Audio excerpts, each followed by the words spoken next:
So you might be wondering, what crazy shit does Bryan have to convince you of today? Well, I'll tell you what, the moon landing was staged. Sort of. I do believe we landed on the moon, or at least I want to believe we did. But Bryan, if you think we landed on the moon, why would we bother faking the footage? Simple. The fucking Russians, man. We desperately wanted to win the space race, and up until this point, they were kicking our ass. So I think we created the fake footage as a precautionary measure, just in case we didn't make it there. Although, interesting fact, all the original moon landing footage is gone. Now, I don't know about you, but that sounds like something you might want to hold on to. NASA has said that they magnetically erased the footage to later reuse and re-enhance. That sounds pretty fucking fishy. So, why do I think the moon landing footage was staged, and if it was staged, who directed it? Stanley fucking Kubrick, that's who. It's my belief that his blockbuster hit 2001: A Space Odyssey was a trial run for filming a fake moon landing. There's already a lot of people, myself included, who believe Stanley Kubrick was eventually involved in the Illuminati. Why? Because of his possible involvement with the government to stage the moon landing and also his film Eyes Wide Shut. Eyes Wide Shut follows Tom Cruise as he sneaks into a top-secret gathering that's essentially just a massive orgy full of weird rituals. And it's my belief that this was Stanley Kubrick's way of showing what these top CEOs and government officials were doing at their secret clubs. And a prime example of one of these clubs would be the Bohemian Grove, which Alex Jones snuck into in 2000 and caught all sorts of weird shit on camera. Now you're probably thinking, well, if that was really Stanley Kubrick's goal, wouldn't the government get a little pissed off about something like that? You're right, and they probably did, because very shortly after its release, Stanley Kubrick conveniently died of a heart attack. It's always a fucking heart attack, isn't it? So why would the government get involved with Kubrick in the first place? Well, before the release of 2001: A Space Odyssey, Stanley Kubrick directed another movie, Dr. Strangelove, in which he asked the government for permission to film one of their B-52 bombers. But because the government knew his film was a satire about the military and US nuclear policy,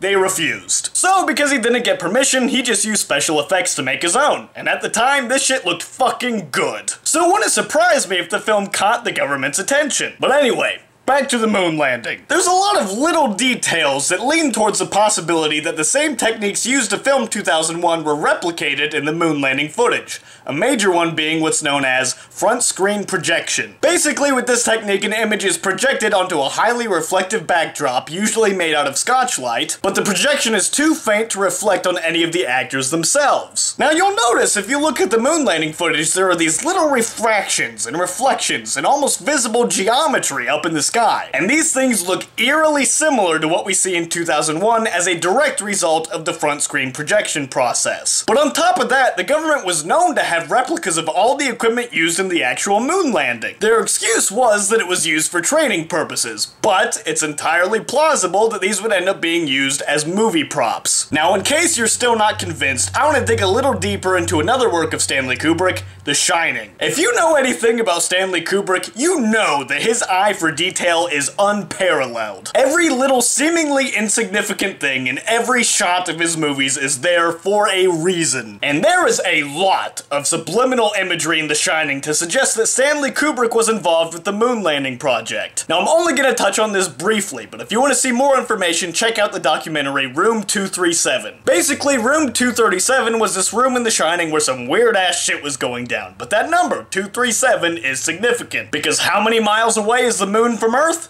237,000 miles. Now, that might just seem like a funny coincidence, but in the book, the room was actually numbered 217, which means Kubrick made a conscious decision to change it to 237. Not only that, but when Danny walks into that room, he's wearing none other than an Apollo 11 fucking sweater. Just saying.